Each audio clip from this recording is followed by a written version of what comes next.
बिस्मिल्लाहिर्रहमानिर्रहीम अस्सलाम वालेकुम व्यूवर्स। वीज़ा रिजेक्शन जो है वो बड़ी मायूस कुन होती है, लेकिन ये इख्तिताम नहीं होता। तो आज की वीडियो में नाज़रीन मैं फ़ोकस करूँगा सिर्फ कनाडा को। जिन लोगों का कनाडा का वीज़ा रिफ्यूज़ हो चुका है या जिन्होंने फ़र्स्ट टाइम कनाडा का वीज़ा अप्लाई करना है, तो उनको मैं आप बताऊँगा कि आप लोगों ने कैसे अपनी फ़ाइल को तैयार करना है, और ख़ास तौर पे वो लोग जिनका ऑलरेडी रिफ्यूज़ हो चुका है, उन्होंने वीज़ा दोबारा कनाडा का कब अप्लाई करना है और कैसे अप्लाई करना है।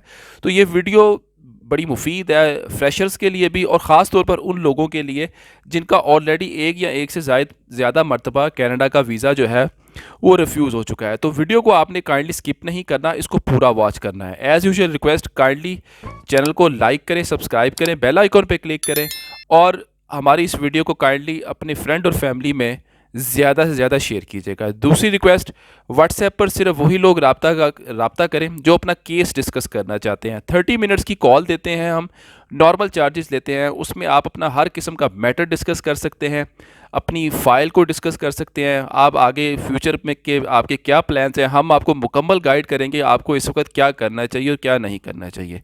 इसके अलावा अगर कोई डॉक्यूमेंट आपने तैयार करवाना है, visa cover letter, travel plan वगैरह वगैरह, फ़्लाइट रिजर्वेशन वगैरह, कोई भी अगर आपको चीज़ चाहिए तो उसके लिए भी आप हमसे व्हाट्सएप पर रब्ता कर सकते हैं, लेकिन वो भी एक पेड सर्विस होगी।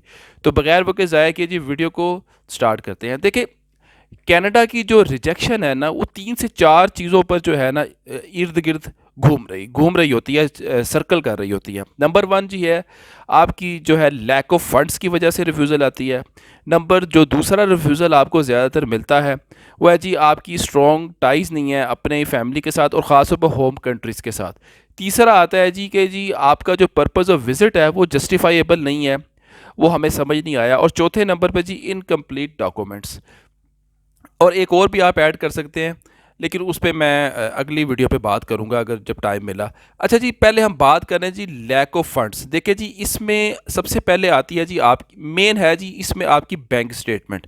देखिए, इसमें आपकी बैंक स्टेटमेंट का क्लोजिंग बैलेंस चेक किया जाता है और आपकी ट्रांजैक्शंस को जो है जी ट्रांजैक्शंस के फ़्लो को भी चेक किया जाता है। लेकिन फिर भी जो है वीज़ा जो है अगर आपका रिफ्यूज़ हो जाता है, अगर आपके पास क्लोजिंग बैलेंस सफिशेंट ना हो, ट्रैवल प्लान आपने अपने क्लोजिंग बैलेंस के मुताबिक ना बनाया हो, और ट्रांजैक्शंस का फ़्लो भी अच्छा ना हो, अगर देखें ये दो चीज़ें तो हैं ही, लेकिन कनाडा का वीज़ा अगर आपका रिफ्यूज़ लैक ऑफ फंड्स की बेस पर हुआ है तो इसमें सिर्फ आपकी बैंक स्टेटमेंट, उसकी ट्रांजैक्शन और क्लोजिंग बैलेंस नहीं आता, इसमें और भी बहुत सारी चीज़ें आती हैं। ये ज़रा तवज्जो तलब है, आप काइंडली इनको सुन लें। अगर आपकी बिज़नेस प्रोफाइल या जॉब स्टेटस जो भी आपका है अगर वो अच्छा नहीं है, तो यकीन करें आप अपना वक्त ज़ाया कर रहे हैं, कनाडा का तो वीज़ा आपका नहीं लगना।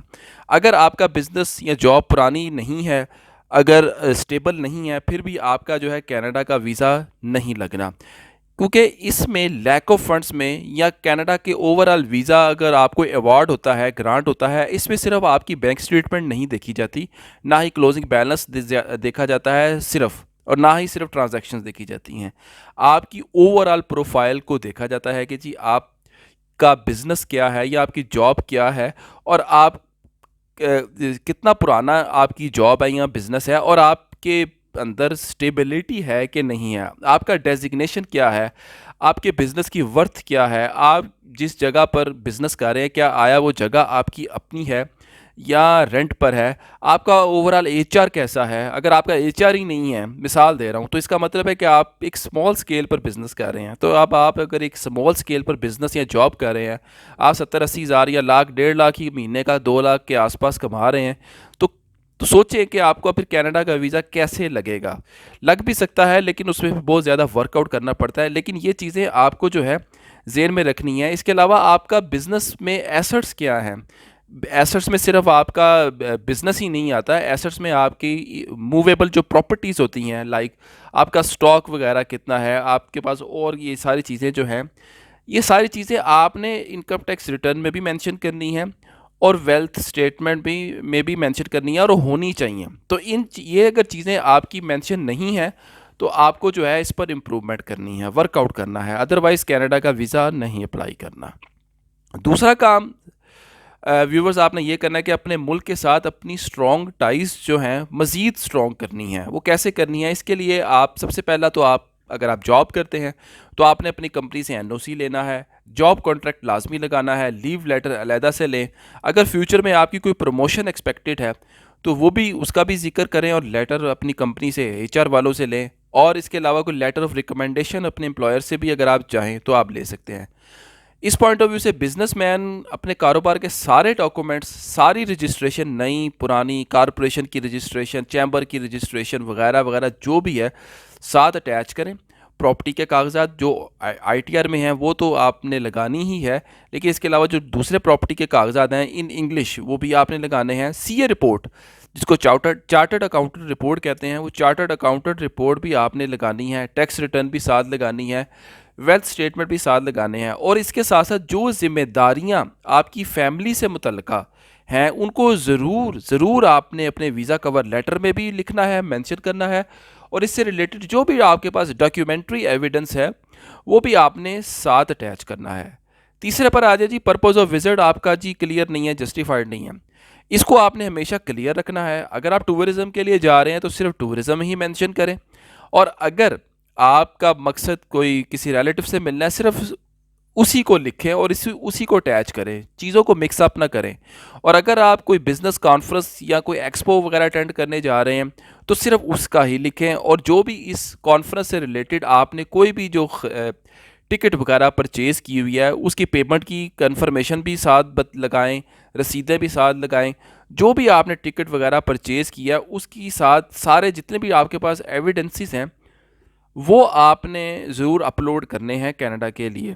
इस बात को यकीनी बनाना है व्यूवर्स आपने कि आपने अपनी तमाम डॉक्यूमेंट्स जो हैं वो लेटेस्ट होने चाहिए और अप टू डेटेड होने चाहिए। डॉक्यूमेंट्स की चेक लिस्ट जो वेबसाइट पर होती है वो तो आपने देखनी ही है, लेकिन अपने तौर पर भी डॉक्यूमेंट्स की चेक लिस्ट बनाएं कि आपके पास ये डॉक्यूमेंट्स हैं और ये इस वक्त तैयार हो चुके हैं और ये वाले रहते हैं। और इसके साथ अपना वीज़ा कवर लेटर में भी और अपने वीज़ा कवर लेटर अच्छा बनाएं और अपनी होटल की बुकिंग या अगर आपको वहाँ से अगर स्पॉन्सर है तो उसकी भी डिटेल जो है वो सारी अटैच करें। ये चीज़ें लाजमी आपने करनी हैं। अच्छा व्यूवर्स, अब आपकी जो पुरानी एप्लीकेशन जो अगर खुदा न खास्ता अगर कनाडा की रिफ्यूज़ हो चुकी है उसमें आप रिफ्यूज़ल के बाद अपनी कमज़ोरियों की, अपने वीक पॉइंट्स की निशानदही करें।